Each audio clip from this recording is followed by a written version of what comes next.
Assalamualaikum warahmatullahi wabarakatuh.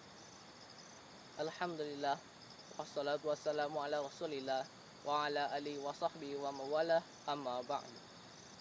Puji syukur kehadirat Allah subhanahu wa ta'ala yang telah melimpahkan rahmat hidayah serta inayahnya kepada kita, sehingga kita masih diberikan kesehatan dan juga kesempatan untuk menambah iman dan takwa kita kepadanya.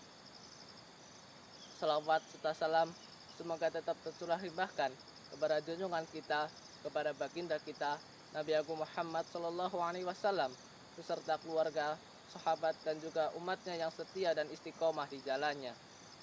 Dari Umar radhiyallahu an, ia pernah mendengar bahwasanya Rasulullah Sallallahu Alaihi Wasallam pernah bersabda, sesungguhnya suatu amalan itu tergantung dalam niatnya dan setiap orang akan mendapat apa yang ia niatkan. Niat secara bahasa ialah maksud atau tujuan, sedangkan menurut istilah ialah bermaksud dalam hati untuk melakukan suatu perbuatan dan dibarengi oleh perbuatan itu sendiri.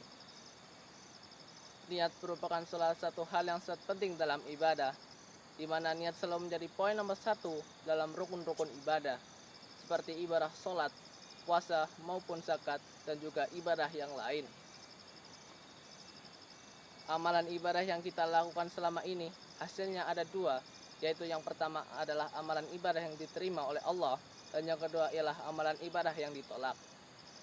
Diterima atau ditolaknya suatu amalan ibadah tergantung dalam niat di dalam hatinya. Ada sebuah hadis yang diriwayatkan oleh Abu Hurairah radhiyallahu an, bahwasanya Rasulullah sallallahu alaihi wasallam pernah bersabda bahwasanya ada 3 manusia yang pertama kali diputuskan perkaranya oleh Allah di hari kiamat, dan manusia-manusia tersebut masuk ke dalam api neraka. Dikatakan orang yang pertama ialah manusia yang ikut berperang dan orang itu mati dalam perang tersebut. Mengapa ia bisa masuk ke dalam api neraka? Karena salah niatnya. Ia berperang bukan karena Allah, melainkan karena ingin dipuji oleh orang yang melihatnya. Karena ingin dibilang pemberani, makanya ia ikut perang. Lalu yang kedua ialah orang yang suka menuntut ilmu, bahkan ia mengajarkan ilmunya kepada banyak orang. Ada orang yang suka membaca Al-Quran, ia membaca Al-Quran dengan indah, bahkan dengan tartil. Ini pun bisa membawanya ke dalam api neraka. Lagi-lagi karena salah niatnya, ia membaca Al-Quran bukan karena Allah, melainkan karena ingin dipuji oleh orang yang mendengarnya. Kemudian yang ketiga ialah manusia yang dianugerahi dan dikaruniai oleh Allah dan beragam harta, bahkan ia menyedekahkan dan menginfakkan hartanya kepada orang lain. Ini pun bisa membawanya ke dalam api neraka. Mengapa demikian? Karena lagi-lagi salah niatnya.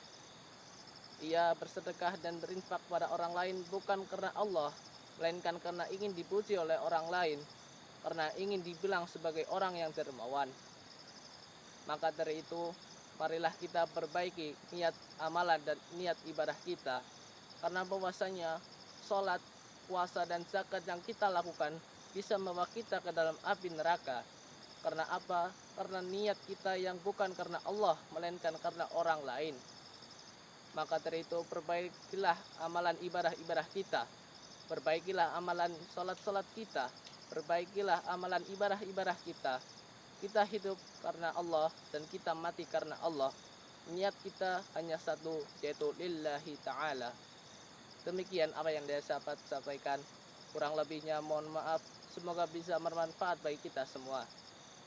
Bila ada tutur kata yang kurang berkenan dan ada salah-salah kata, saya mohon maaf.